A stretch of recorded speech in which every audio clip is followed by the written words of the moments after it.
Hi, everybody. This is Silvio Canto in Dallas, Texas on Tuesday, February the 27th. As we like to do once a week, we're chatting with our good friend Bill Katz, the editor of Urgent Agenda. Bill, welcome. It's always a great honor to have you. Well, thank you. Thank you, Silvio. It's a great pleasure to be here.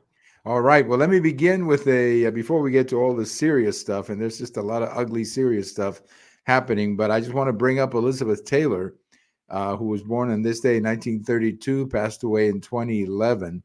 I don't really have a favorite movie. I always thought that Elizabeth Taylor was a very elegant woman, very beautiful woman at every point that I can remember. But anyway, I did like Little Women. That movie came out many, many years ago, and they were showing it recently, and I thought it was pretty cool. She played the younger sister. So, Yes, do you have any memories of Elizabeth Taylor? I do.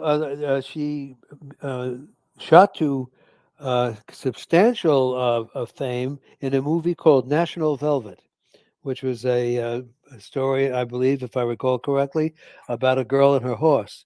And she became a fine actress. I mean, people think of her as a glamorous movie star, which she was, but she was also considered a very fine actress.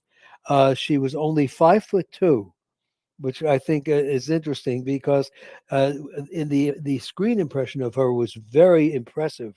This very impressive I person. thought she was taller than that. I have No, to say, I had no she's idea. tiny, tiny. So, uh, oh, excuse me, that was me sneezing. I apologize. No, no But problem. she whenever she had a role, she did it well, Hmm. and she was probably underestimated as an actress because her home life was so tumultuous.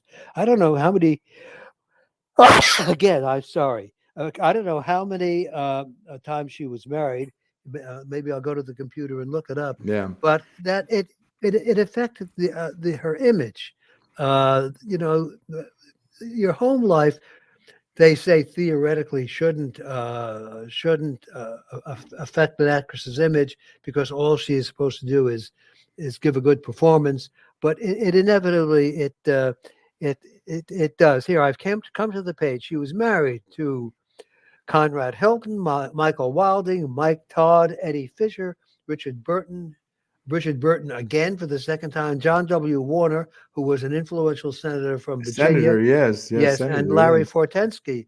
The real love of her life was Mike Todd, who was a Hollywood producer. He was a spunky, talented guy who I believe was killed in a plane crash.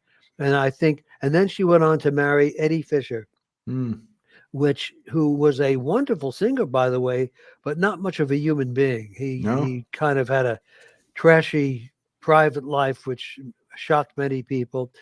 Marrying Richard Burton, he was a very distinguished actor, and the two of them seemed to go together, hmm, with the hope that he would set her right in some of her personal ways. Uh, they were married twice. I've always liked that, but that didn't work out. So she married a U.S. senator, and that didn't work out.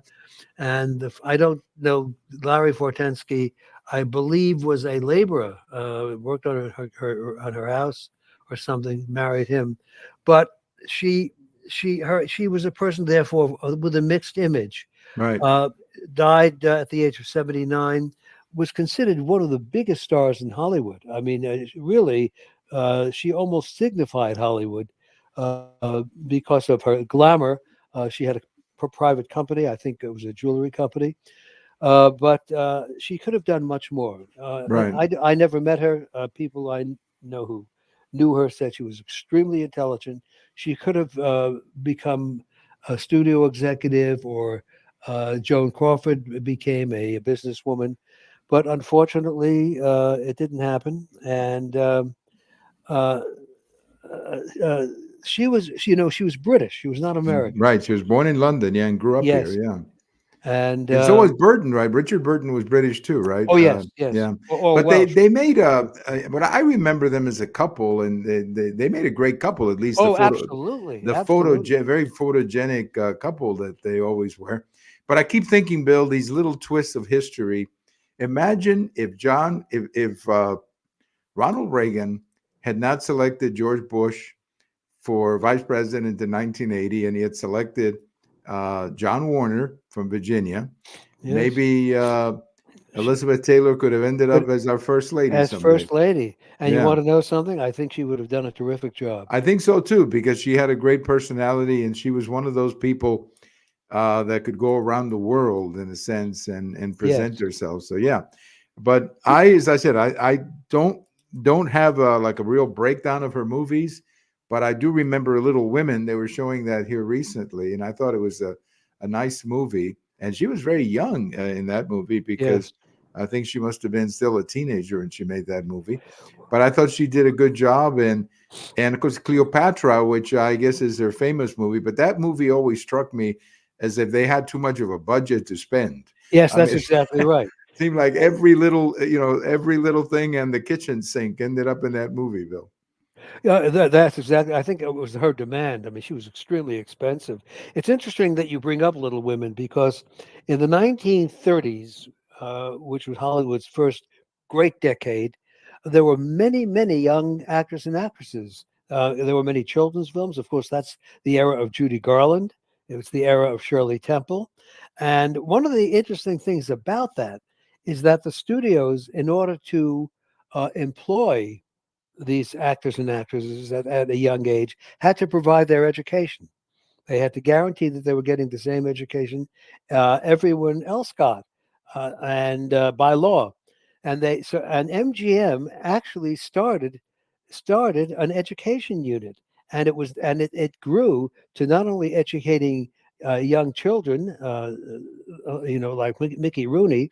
It grew to become one of the most famous parts of MGM, and that is people. I know a new, gone now, a rather famous singer who was offered an MGM contract and didn't want to take it. She's kind of a rebel. She didn't have any guarantees of actually being in any movies. Didn't want to take it, and her agent said to her, "Fran, take it. You can go to their schools." Right. and That's right. and she said it was one of the greatest experiences. They were taught acting, they were taught movement, they were taught walking, they were taught being interviewed, they were taught uh, their comportment off screen, and they really had developed these skills that are not developed today.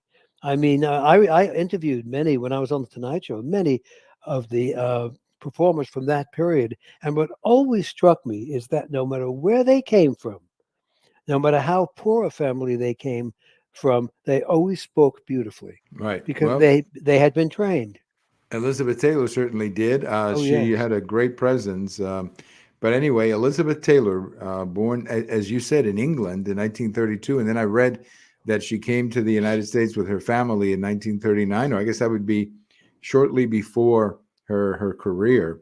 Well, Bill, let's get into some ugly and serious stuff for the week. Unfortunately, there's too much of it, but illegal immigration is really the topic right now. The whole border thing is a national topic. I'm sure you know the story Oh of yes. this young man who went down to Georgia and killed this Oh, young woman. I mean, absolutely horrific story. But here's the part that angers me, Bill, more than anything else: the fact that he got in, okay, but the fact that he twice had contact with the police and ICE was never contacted, Bill. right. That is somebody has to pay for that. I mean, to me, that is such a dereliction of duty. If I was this young woman's family, I mean, they've got things to deal with, I'm sure, with her loss. But at some point, they should sue people for just horrible irresponsibility, Bill. This, I think, is a great idea. That now he was released in New York, and you know what New York is like politically. It's to the left of Joseph Stalin. I mean, we are or not we, because I don't live there anymore, but they are a sanctuary city, and they never understood when they designated themselves a sanctuary city what that would ultimately mean. That they actually had to be a sanctuary. New York City is now a mess. They don't have the housing for these people. They did house them in luxury hotels. I don't mean to demean every one of the illegals as a horrible person, but there are a lot among them who you wouldn't want in your city, and they Right. have committed crimes, and they get arrested, and the police know that by the time the police officer gets back to his precinct, that criminal will be released Right. or It's released with it's absolutely horrible. they're released with on desk warrants, which means you have to appear on such and such a day or in such and such a month, and it's like a joke. These are criminals; they're not going to appear. Right. But the left wing in the New York City Council is very powerful. The left wing in the state government of New York, the Democratic Party is to the left of the governor, and that is unfortunately what's been allowed to happen. We really do have in this country, I think, three parties. We have the Republican Party, which itself has its splits and divisions, but then we have two Democratic parties: the regular Democratic Party that most of us remember, and then there's the Progressive Democratic Party, which is a party unto itself and is doing enormous harm to the country. Absolutely, and to the party itself, Oh, yes.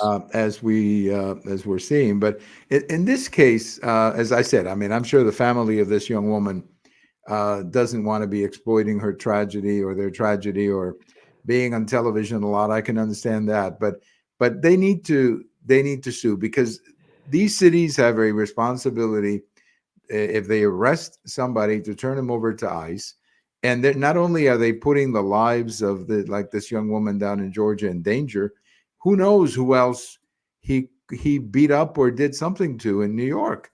I mean, this guy had problems. This guy should have never been out in the street, but that seems to be what's happening. And then now here's something, and maybe it's just a coincidence, Bill. Maybe you think it's just a coincidence.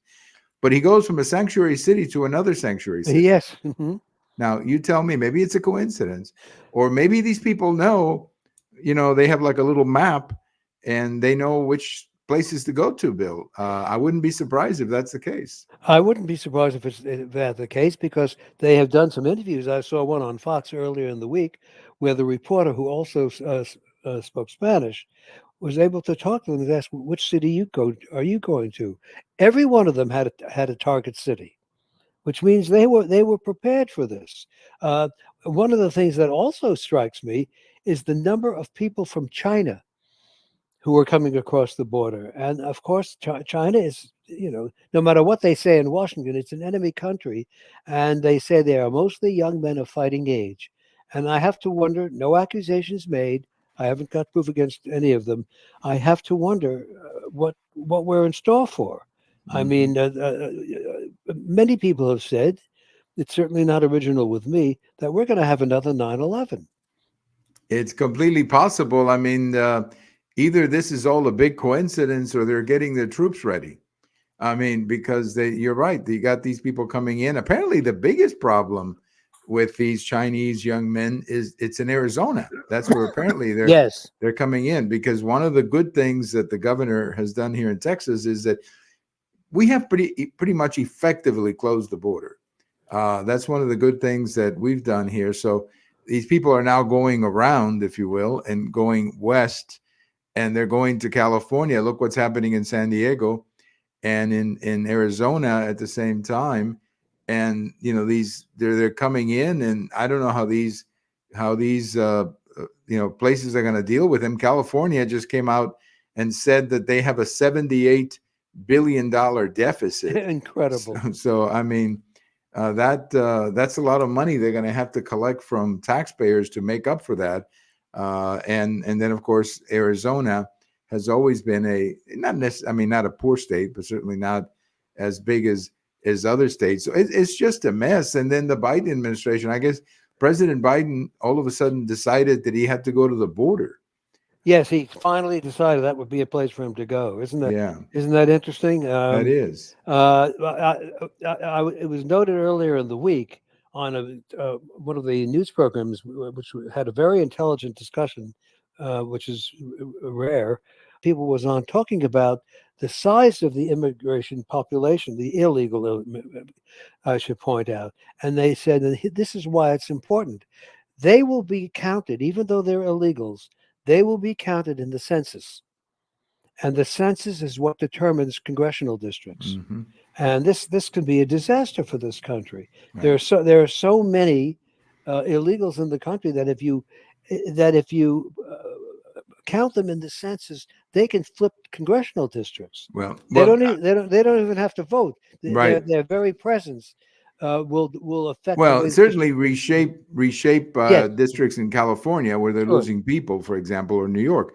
But I think, the person that I saw on television making this point, maybe it was the same one that you saw, was a congresswoman from the Dallas area, the Dallas, actually Irving to our west, and that's Van Dyne, Congresswoman Van Dyne, who said that the number of people who came in were the equivalent of 17 congressional districts. Yes, That is what's come in. So they're going to have an impact on these districts. As I say, they don't have to be naturalized to vote.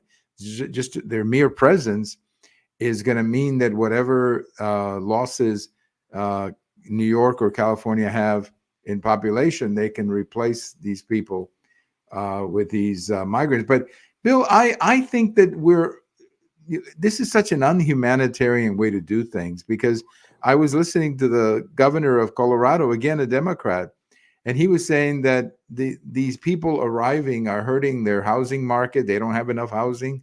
So yeah. it's making housing more expensive, more complicated. And I guess nobody thought about any of that. Nobody thought about any of the economics or housing impacts or healthcare or educational impacts of bringing in that many people into the country. It's insane. So And bringing them in illegally. yes, so the Yes. fact that they did this brings me closer, Bill, to believing that this was a plan all along. Yes, and I think it was planned, and it demonstrates once again something that I think we see over and over, and that is that the political left is never interested in people. It's interested only in its ideology. They hurt people all the time. The way they run schools and run them into the ground, the way they are now trying to infiltrate with success the medical school system. They don't care who gets hurt. There is an old saying on the Marxist left. We all learned it years ago in high school that they will say, "Well, you got to break a couple of eggs to make an omelet." And that's they would say, yeah, we know we hurt people, but the cause is greater. Right. And the amazing thing is the way the story is being reported by what we laughingly call the free press. Right. Well, They the story is being covered, Bill. Forgive me for interrupting you, but the story is being covered that that it's dangerous for young women to go jogging. Exactly. I think that many schools are now going to have armed guards on their jogging paths, or they can take the male who claims to be a female from their basketball teams. Right. That's right. That's right. But I mean, yeah, apparently, it's dangerous for young women to go jogging. Okay. I guess that's the big story, according to the AP. I mean, it's remarkable that they don't even want to talk about who this person is No, or they're- any of the story. If you're wondering why they're losing viewers or readers, maybe that's it, Bill. well, they are losing viewers and they are losing readers because one of the fundamental rules of good journalism is you cannot tell people they don't see what they actually see. The left tried for years to pretend that there was no crime problem in America. Well, that's not what Americans were seeing every day, and the left was down, but they have rebuilt. The people running the Democratic Party today are equivalent ideologically to the people that the party threw out in the late 1940s because they were too close to communism, and they came back into the party during the Vietnam War era. That was also the era when journalism began to change. And if you described a Marxist as a Marxist, you were called a McCarthyite. So a lot of these changes came together. I think the country is in poor shape. I don't know if the press can be saved. I think the wise thing for reasonable Americans to do would be to form new news companies, new news organizations on the old model, that our job is to report the news, because I don't think the ones that exist today can do the job. I don't think No. they can get back to what they were. I mean, CBS News is a complete joke. Hmm. They fired Catherine Herridge who was one of Yes. the finest reporters in television and a straight shooter. She came from Fox, came to CBS, and they fired her. And then they tried to take her private papers away from her. That has now been reversed. But I mean, why would they fire someone like that? But she is a first class investigative reporter. And I feel, this is a theory, that they fired her because she was onto something. Right. Well, that could be because Yes. she's good. She's very Oh, good. it's very Remember, good. she used to work with Fox News, and when she went to CBS, I regretted that, but I figured, well, maybe she'll improve things at CBS now that she's over there. But Yes. she's a really good reporter. Now, Oh, yes. speaking of reporters, Bill, there was a lady. Her name is, I can't even think of her name. It doesn't matter, but she's a lady who is a reporter at Political, the website, I guess, the website, Yes. and she was talking about Trump supporters. I guess it's fashionable these days to beat up Trump supporters, and she was saying that the Trump supporters are Christian nationalists, Yes. and the evidence of that, Bill, is something that I guess the Declaration of Independence, something that Thomas Jefferson wrote about. We're endowed by our Creator, and she says that if you believe that, then you are part of this Christian Oh, nationalist. And I'm sitting there going, where did that come from? Where does something like that come from? it, That, first of all, is wrong, that takes ignorant. for education. Yes, but how do you even keep a job at a network? Well, she's not in a network; she's in a website. But still, you would think that the editor would call her in and say, "You're crazy. What you just said is crazy." And I don't know whether they fire her, but at least they tell her that she's crazy, Bill. Well, I mean, a statement like that is it's beyond crazy. It's evil. It's evil because it twists around what the Constitution meant, and what Thomas Jefferson meant. She's probably one of these 1619 believers that the country really started in 1619, and they are a great danger because they are taught at the same schools that provide many of the people to national journalism, and you get a comment like that. I mean, it's like. Do you remember one of the first days of the Gaza war, when all the networks started reporting that Israel had bombed a hospital and killed 500 people? Yes. And it turned out, I mean, it was all over the world. It ignited the Arab world. That is actually what ignited the Arab anger, Yes. was that report, and it turned out not to be true. Right. And were people who have any experience in journalism should have asked immediately, how did they count that many bodies that quickly? That's right. I mean, the Right. news came out like 3 minutes after the so-called attack. It wasn't an attack; it was one of their own missiles that went awry and hit the parking lot of the hospital. The hospital was perfectly intact, but nobody checked anything. Right. And the BBC was one of the worst on that Oh yes, oh story. absolutely. But it reminds me, Bill, remember the story that was going around and around that the United States had killed 600,000 Iraqis Oh yes, during the Iraq War. I mean, that story was going around. It was being treated as gospel. It turned out to be wrong.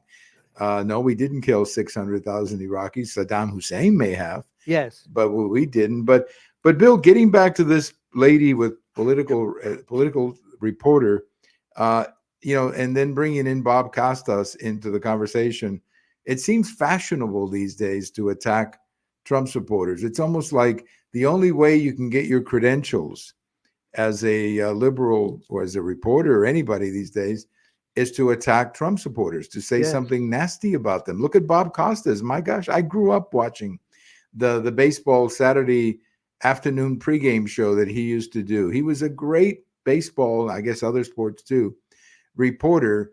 And now all of a sudden he has really, my memory of him has completely changed, Bill. Well, yes, to refer to them as a cult. Will any of these reporters ever ask the question, why is he so popular with so many people? I mean, they're afraid to ask that question. They really are, because they may get an honest answer. And that is that with all his faults, which are many, he stood up for the working people of this country, and he identifies with them. He when he was the head of his company. I know a British reporter who told me that he interviewed Trump and how impressed he was with him, and he said he goes to lunch most of the days with the hard hats, with the people who actually build the buildings. I believe there was a story circulating that his children had to get bulldozer licenses in order to be let into the company. Then they could become executives. He wanted them to learn what it's like to work with your hands, Right. and that he was always very, very fair to his people. Like this case that he committed fraud. I have a friend of mine who was in the who was now retired, but was in banking, and he was in real estate banking, and he said it is unbelievable that they are prosecuting him on a practice that was common. It was expected. With the banks, when they were asked for a loan by a real estate company, would say, "Well, what is your collateral? What is the value of what you own?" Everybody exaggerated their value. That was part of what their executives were supposed to do. Well, we Right. think we're more valuable because in one of these buildings that we own, a president used to live. That makes it more valuable. Then the banks themselves, and this gentleman I know would know that, they had their own teams of very expert adjusters and evaluators. And they Right. would come in with their evaluation of what the party was worth, and they would come to an agreement. And he Right. said, this is a case without a victim. They Well, that's all, it. And nobody lost money. nobody And, lost and money. that's the other thing. I mean, nobody lost money. It's an absolutely crazy case. Hopefully, it'll go down on appeal.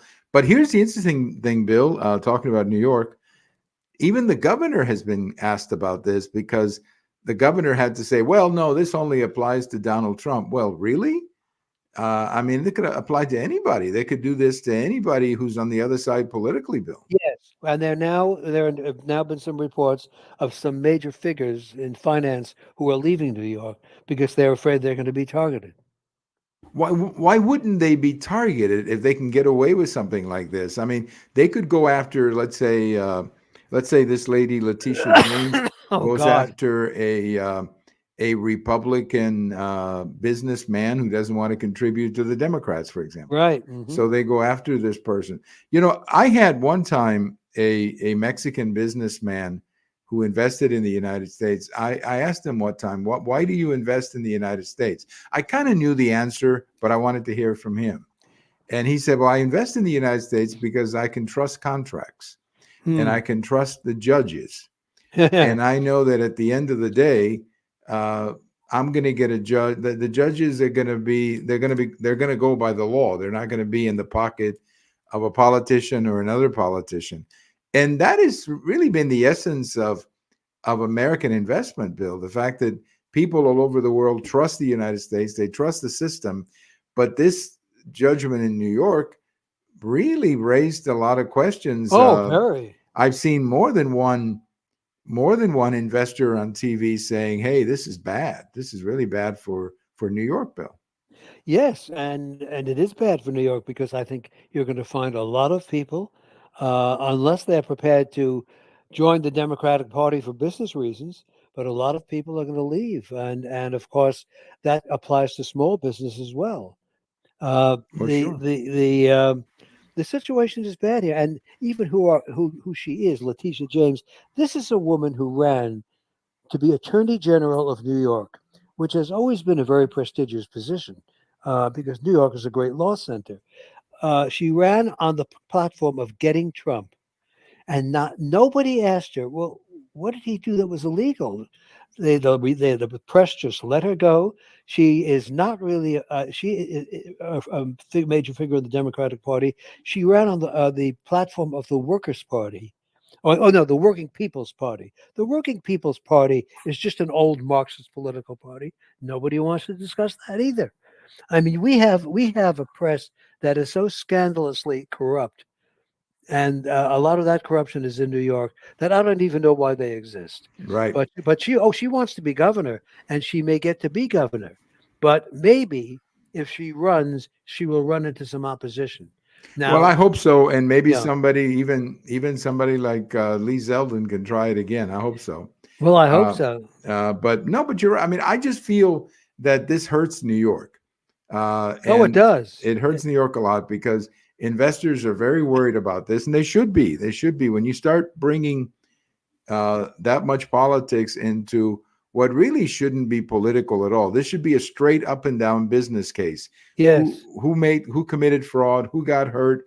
Nobody committed fraud, or nobody is claiming fraud. Yes. Nobody got hurt. This should have been maybe, I don't know, maybe a $10 fine or something if they need to fine him for something. But it's absolutely horrible. Well, let's go to a couple of quick stories here before we move on, Bill.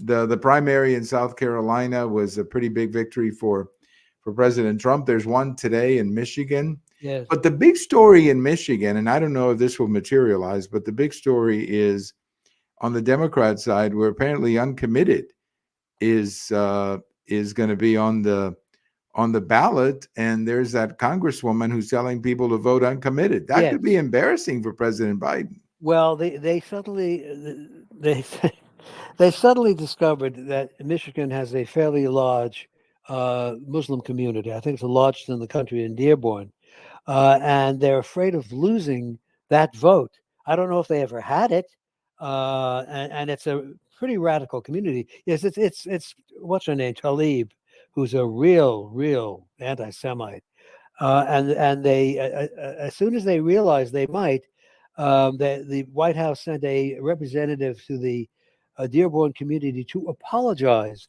for the president's pro-Israel stance at the beginning of the war.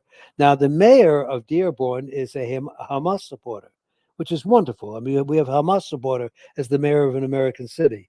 That's like being a supporter of Soviet Russia, and they're now trying to make amends. One of these days, some reporter will finally find out how many Muslim voters are there really. I mean, I don't want the total population of the area. I don't much care. What I want to know is what percentage actually vote. And maybe some people in the Democratic Party who became very suddenly, as the Gaza war began, suddenly critical of Israel, are now muting some of their criticisms. Maybe they are beginning to recognize that overwhelmingly Americans support Israel in this war, Right. not Hamas. And but they're going to make some noise. They'll be out with the flags and stopping traffic, and a number of people may vote uncommitted. Now, the way the American press operates, because it is so far to the left, is they're going to assume that all those people voted uncommitted because they supported the Arab side of the war. That may not be true at all. Right. It's an old American technique to write in names, to vote for nobody, to put an X on your ballot as a protest vote against somebody. They may not even know who they are, but as a protest vote. So Right. I think it's probably going to be misinterpreted, and we'll go on from there. But every time I look at President Biden, I realize how wrong it is for this man to even run for a second term.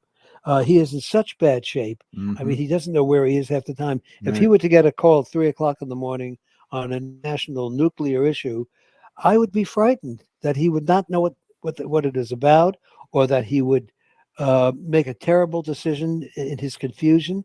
You don't put a man like that in the White House. And what is so interesting about the situation is they did a poll as to, well, what if he were forced not to run by illness or something, and who would you choose? And the winner of this poll, which was taken among Democratic voters, was Michelle Obama. Now, I mean, my God, when are these people going to grow up? Right. On the basis of what? Right. She was the president's wife. I mean, that was it.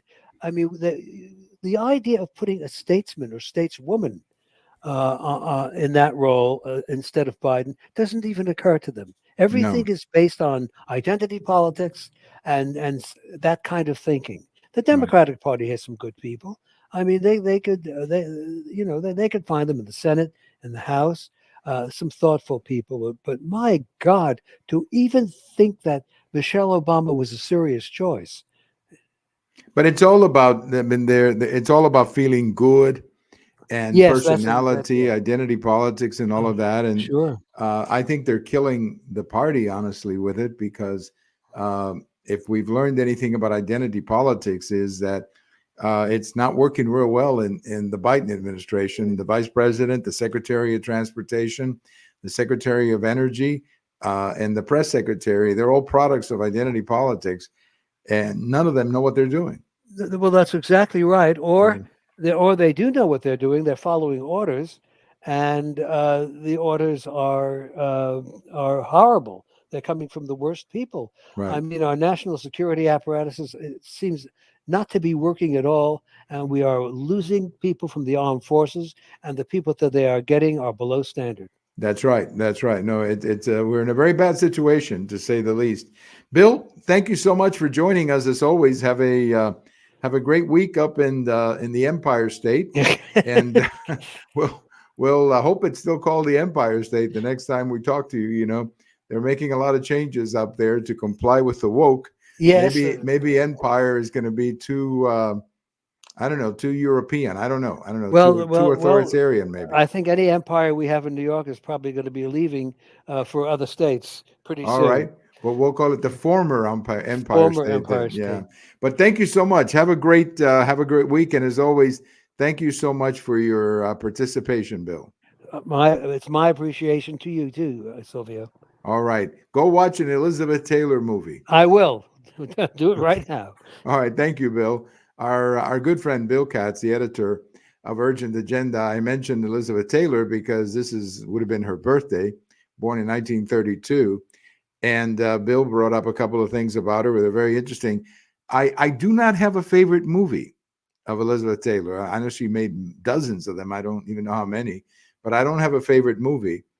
But for some crazy reason, Little Women keeps coming back to me. And that may be that a coincidence that that's the last movie that I saw. A few weeks ago, they were showing that movie on one of these retro channels. And it was a fun movie. I mean, I knew the story, but it was fun to see Elizabeth Taylor play the young woman in that movie. Thank you for listening. This is Silvio Canto in Dallas, and we'll talk to you later. Bye-bye, everybody.